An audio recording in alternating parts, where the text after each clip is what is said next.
Hi, welcome to daily update. इस class में हम द हिंदू और इंडियन एक्सप्रेस के डेली के जितने भी करंट अफेयर्स होंगे वन लाइनर टाइप उसे कवर करने की कोशिश करेंगे। आज है 2 दिसंबर। आज टोटल 17 न्यूज है जिसमें से one liner type question exam में आने की चांस है। तो चलिए आगे बढ़ते हैं हमारा पहला न्यूज की तरफ। हमारा फर्स्ट न्यूज है डिजिटल अरेस्ट स्कैम के ऊपर। डिजिटल अरेस्ट स्कैम मतलब ये स्कैम एक तरह का स्कैम है जो ऑनलाइन स्कैम वीडियो कॉल या कॉल के माध्यम से होता है। इसमें फ्रॉडस्टर जो होते हैं, जो फ्रॉड करने वाले, वो क्या करेंगे, अपने आप को पुलिस या फिर और कोई government agency like CBI, ED etcetera बताकर क्या करेंगे, आपके ऊपर फेक अरेस्ट का वारंट दिखाएंगे और आपको फेक फेक अरेस्ट का फेक क्रिमिनल एक्टिविटी आपके ऊपर दिखाएंगे और इसके माध्यम से आपसे कुछ पैसे की फिर मांग करेंगे और वो आपका पैसा लूटने की कोशिश करेंगे। तो इसी के ऊपर ये इंडिया में इसका प्रिविलेंस बढ़ते जा रहा है। इसी के लिए सुप्रीम कोर्ट ने कहा है जो डिजिटल एडिट स्कैम में सीबीआई को इन्वॉल्व करने के लिए। रिसेंटली सुप्रीम कोर्ट का एक 2 जज बेंच बैठा था जिसमें comprising justice chief justice of India Suryakant and justice जयमाला बख्शी।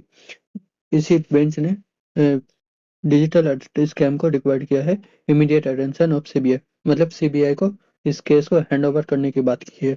अभी तक इंडिया में 23,000 करोड़ डिजिटल स्कैम से स्कैम्ड हो चुका है।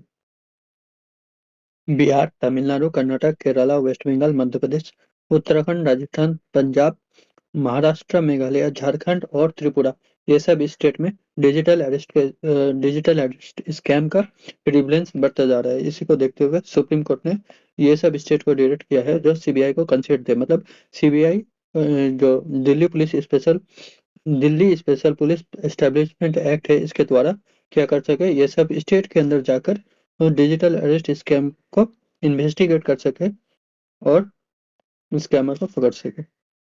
इसी के साथ आगे बढ़ते हैं हमारा सेकंड न्यूज की तरफ। संचार साथी app. Recently department of telecommunication ने एक ऐप लॉन्च किया है, उसका नाम है संचार साथी ऐप। और इसी के साथ एक ऑर्डर पास किया है डिपार्टमेंट ऑफ टेलीकम्युनिकेशन में, जो प्री इंस्टॉल, जैसे कि हम जब नया फोन ऑन करते हैं या फिर नया फोन खरीदते हैं तो उसमें कुछ कुछ ऐप्स रहते हैं जो डिवाइस के अंदर पहले से दिया रहता है, हमें इंस्टॉल करने की जरूरत नहीं पड़ती है। तो डिपार्टमेंट ऑफ टेलीकम्युनिकेशन ने उसी मोबाइल मेकिंग कंपनी को ऑर्डर दिया है जो संचार साथी ऐप वो प्री इंस्टॉल होना चाहिए हमारा नया डिवाइस में। वो कब से शुरू होगा? मार्च 2026 से। अच्छा, इस ऐप से क्या करा जा सकता है? इस ऐप को यूज करके जो स्कैमर का कॉल हो रहता है उसे रिपोर्ट किया जा सकता है। सिम कार्ड जिसका नाम में रजिस्टर्ड है उसे पता लगाया जा सकता है और अगर किसी का फोन चोरी हो जाए तो उसे ढूंढने में आसानी हो सकता है। तो गवर्नमेंट का बनाया हुआ एक अच्छा इनिशिएटिव। हमारा तीसरा न्यूज है आईआईपी लेके। अच्छा, इसमें कुछ नहीं है, दो वन लाइनर टाइप का सिर्फ इंडेक्स ऑफ इंडस्ट्रियल प्रोडक्शन, जिसे आईआईपी का फुल फॉर्म। अच्छा, इसे रिलीज कौन करता है? Ministry of statistic and programme implementation. ये वन लाइनर दे देता है कभी कभी एसएससी के एग्जाम में। अच्छा, और दूसरा बैंक ऑफ बड़ौदा का चीफ इकोनॉमिस्ट कौन है?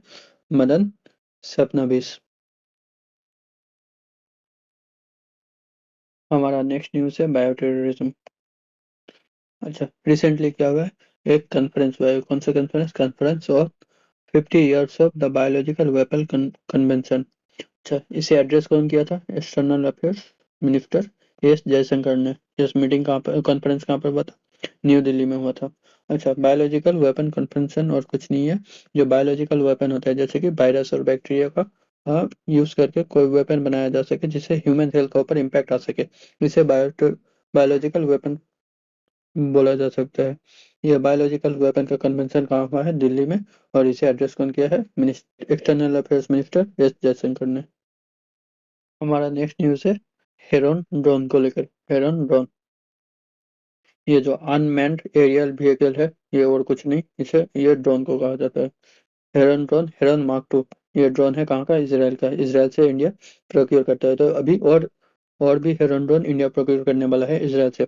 इंडियन आर्मी और इंडियन एयरफोर्स ये ड्रोन को अभी से पहले से ही ऑपरेट करते हुए आ रहे हैं, मतलब पहले से इंडियन आर्मी और इंडियन एयरफोर्स यूज करते हुए आ रहे हैं। अब इंडियन नेवी भी इसी ड्रोन का यूज स्टार्ट करने वाले हैं। अच्छा, ये क्या है? ये एक सर्विलेंस ड्रोन है। सर्विलेंस ड्रोन मतलब और कुछ नहीं, ये एक दूसरा दुश्मन के जो वेपन सिस्टम होते हैं उसी के ऊपर, या फिर दुश्मन के एरिया जो होते हैं उसी के ऊपर नजर रखने का काम करते हैं। इसी को सर्विलेंस ड्रोन कहते हैं। हमारा नेक्स्ट न्यूज है एनईपी को लेकर। 2020 में न्यू एजुकेशन पॉलिसी स्टार्ट हुआ था, जिसमें क्या कहा गया था? Three language formula. Three language मतलब एक रीजनल लैंग्वेज, एक इंग्लिश लैंग्वेज और एक और फॉरेन लैंग्वेज के बारे में। अच्छा, उसी को लेकर अभी तक बताया जा रहा है जो केंद्रीय केंद्रीय विद्यालय है उसका 60% ऑफ केंद्रीय विद्यालय क्या करते हैं? रीजनल लैंग्वेज ऑफर करते हैं। और अभी तक 10 रीजनल लैंग्वेज ये केंद्रीय विद्यालय के द्वारा ऑफर किए जाते हैं। यह डाटा कौन रिलीज करता है? Education minister. इसके साथ आगे बढ़ते हैं नेक्स्ट न्यूज की तरफ। अच्छा, यू नेक्स्ट न्यूज है हमारा UDISE plus, UDISE plus, unified district information system for education plus. ये किसका अंडर में? ये इस किसका अंडर में? Education minister. अच्छा, इसी UDISE plus education minister Dharmendra Pradhan के अंदर से एक डाटा रिलीज किया है। ये क्या डाटा रिलीज किया है? इसका डाटा बता रहा है कि 1990 और 20 में इंडिया में 10.3 लाख गवर्नमेंट स्कूल था, और अभी वो कम के 10.13 लाख हो चुका है 2024 और 25 में। अच्छा, इसी के साथ एक और चीज बताया इसने, जो गवर्नमेंट स्कूल में जो एडमिशन है उसमें जीरो एडमिशन या फिर less than 10, sorry less than 10 ये जो एडमिशन है ये क्या हो रहा है? इसका नंबर बढ़ते जा रहा है। अच्छा, आगे का न्यूज है ब्रह्मोस मिसाइल के ऊपर। रिसेंटली इंडियन आर्मी ने क्या किया? BrahMos missile, supersonic cruise BrahMos missile का टेस्ट किया है। कहाँ से? बे ऑफ बंगाल में, टेस्ट रेंज। नेक्स्ट न्यूज है श्रीलंका और श्रीलंका में आने वाला साइक्लोन। श्रीलंका में अभी कौन सा साइक्लोन आ चुका? साइक्लोन चल रहा है, जितवा साइक्लोन। कहाँ पर चल रहा है? श्रीलंका में। अच्छा, इसी को देखते हुए इंडिया ने एक ऑपरेशन चलाया। कौन सा ऑपरेशन? सागर बंधु ऑपरेशन। अच्छा, इसी सागर बंधु ऑपरेशन के द्वारा इंडिया ने भी INS विक्रांत और INS उदयगिरी और Indian air force MI-17 helicopter assist में दिया है। किसको? श्रीलंका को दिया है, ताकि रिलीफ ऑपरेशन चलाया जा सके श्रीलंका के अंदर। हमारा नेक्स्ट न्यूज है स्पोर्ट्स के ऊपर। Women junior world cup hockey. Hockey का वोमेन जूनियर वर्ल्ड कप हुआ, इसमें किया गया है इंडिया किसको बीट किया है? नामीबिया को बीट किया है। कहाँ पे हुआ था? सेंटियागो में हुआ था। हमारा नेक्स्ट न्यूज है ये भी स्पोर्ट्स के ऊपर है। Duplantis and LeBron athletic of the year. अच्छा, रिसेंटली दो खिलाड़ी, एक है डुप्लांटिस, कहाँ की? स्वीडन की। स्वीडन की डुप्लांटिस, और अमेरिका की है लेब्रॉन। अमेरिका की लेब्रॉन जो 400 मीटर का स्प्रिंट करती है। उसे किया गया उसे world athletic of the year 2025 का बनाया गया है। नेक्स्ट न्यूज है WHO के ऊपर। अच्छा, WHO ने क्या किया है? WHO ने अभी जो ओबिसिटी है, मतलब मोटापा, ओबेसिटी जो है मोटापा, इसे क्या बताया? क्रोनिक डिजीज बताया है। जिसे क्या चाहिए? लाइफ टाइम का केयर चाहिए, मतलब रेगुलर एक्सरसाइज, खाने पीने में ध्यान रखो, ये सब बताया है WHO ने। और WHO ने एक ड्रग है जो GLP-1, इसे क्या बताया? WHO ने बताया ये इफेक्टिव है वेट लॉस के लिए, लेकिन इसके साथ साथ लाइफ टाइम केयर चाहिए, मतलब फिजिकल एक्सरसाइज, ये सब नेसेसिटी है ये ड्रग के साथ। रिसेंटली EU फिल्म फेस्टिवल, मतलब यूरोपियन यूनियन फिल्म फेस्टिवल हुआ था। कहाँ पे हुआ था? न्यू दिल्ली में। ये ऑनलाइन है, देख लेना। अच्छा, PSB मतलब पब्लिक सेक्टर बैंक। इंडिया में अभी 12 पब्लिक सेक्टर बैंक है, नाम देख लेना एक बार, यहाँ पर दिया हुआ है। अच्छा, इसे PSB मंथन हुआ था, ऑर्गेनाइज किया गया था मिनिस्ट्री ऑफ फाइनेंस के द्वारा सितंबर में। ठीक है, वन लाइनर आ सकता है जो PSB मंथन किसके द्वारा ऑर्गेनाइज किया गया था, तो ये फाइनेंस मिनिस्ट्री का हो जाएगा।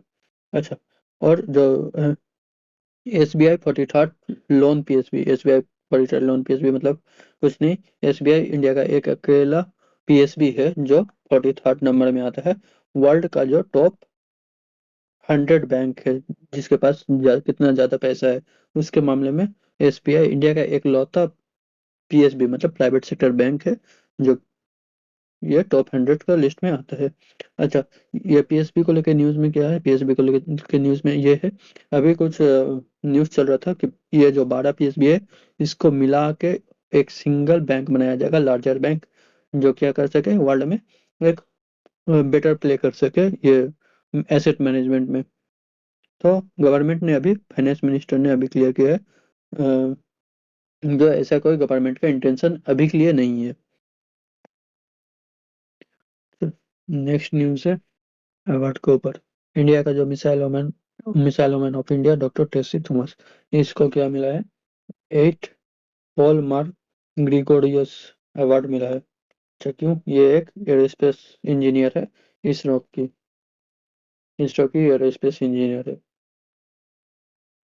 नेक्स्ट न्यूज है Lok Sabha Manipur GST bill. Manipur GST bill, recently Manipur GST bill को कौन प्रेजेंट किया था, Nirmala Raman, sorry, finance minister Nirmala Sitharaman ने ये मणिपुर जीएसटी 2.0 लॉन्च किया था, बिल को प्रेजेंट किया था, सॉरी।